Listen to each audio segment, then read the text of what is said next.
xildhibaanka Garissa Township mudane deeqow Maxamed Barrow ayaa ka qayb galay munaasabada qalin jabinta ee markaska Maryan Bintu Imran ee magaalada Garissa isagoo halkaas ka jeediyay hadal si weyn u soo jiitay dareenka ka qayb galayaasha. Xildhibaanka ayaa fariin adag u diray shacabka magaalada Garissa isagoo ku dhaliilay in ay jiraan caqabado ka jira dhinaca taageerada maamulka iyo dawladnimada, waxaana uu carabka ku adkeeyay in shacabka Garissa aysan diyaar u ahayn dawladnimo iyo nidaam wanaagsan. Wuxuu xusay in horumarka iyo amniga magaalada aysan suurtagal noqon karin haddii aan bulshada iyo hoggaanka si wadajir ah uga shaqayn hirgelinta nidaam dawladeed oo hufan. Sidoo kale wuxuu xildhibaanka ku booriyay shacabka inay qaataan kaalintooda ku aadan dhismaha dawladnimo kana fogaadaan wax kasta oo dib u dhigaya horumarka gobolka. marka insha Allah codsiga aad dhibateen oo ku saabsan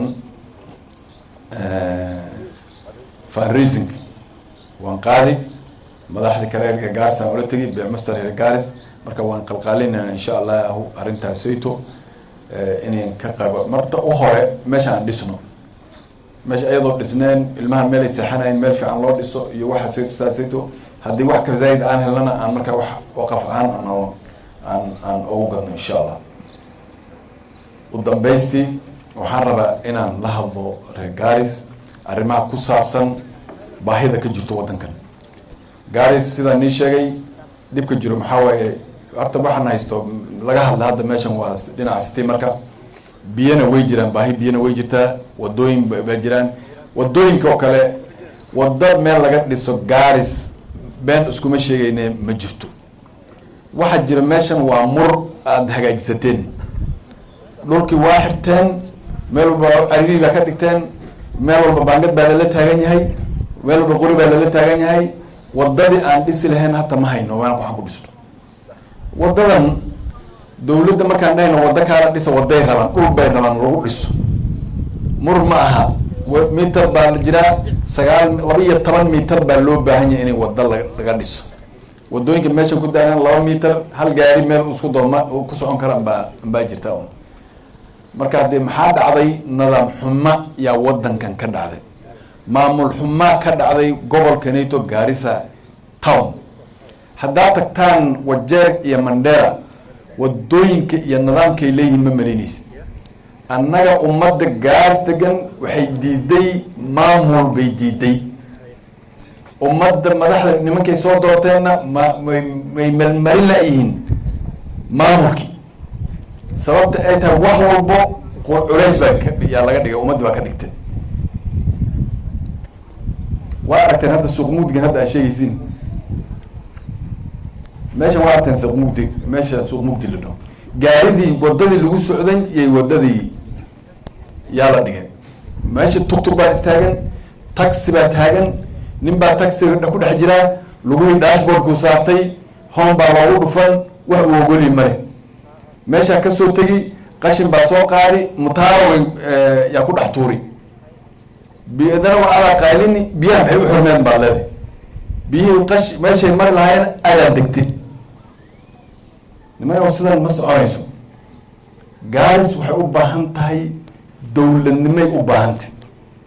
reer Garissa dawladnimo diyaar uma aho. marka u hore wadankan uu jiro waad garanaysiin wadooyinka hore Garissa town magaalada dhexdeeda waa wadada si loo baangeeyo loo nidaamiyay. waa aragteen qorraxay baan ka rarna dad suuq weyn oo dhisay wadaday soo dhex digeen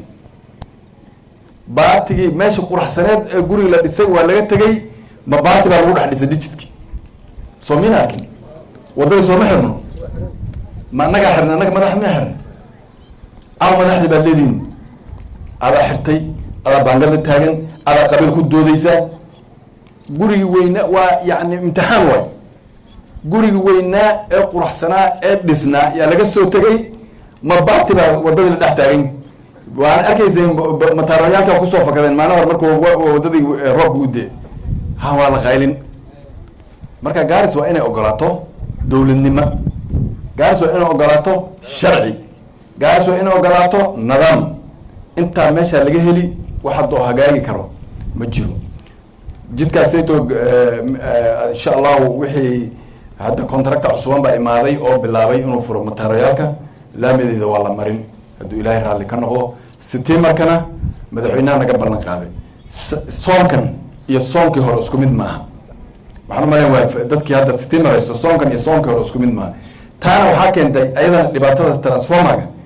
transformagii loogu talagalay 60 ruux mise 80 ruux yaa 120 guri lagu xiri maxaa keenay adaa tegi ma sugi kartid wixii guriba iska dhisan ninkii kupaan u geeri waxyaaba u hoosta ka gelin asagana taas mu qaadan line soo xiri war culaysa jira meeshan ummadda Soomaali waxa lagu mashquuliyay baashi la dhahayay honga si kastaba ha ahaatee xildhibaanka Garissa Township mudane Meja Deqow Maxamed Barrow ayaa carabka ku adkeeyay in mustaqbalka Garissa uu ku xiran yahay wada shaqayn dhab ah oo dhexmarta shacabka iyo mas'uuliyiinta si loo gaaro ayuu yiri horumar waara iyo nabadgelyo joogto ah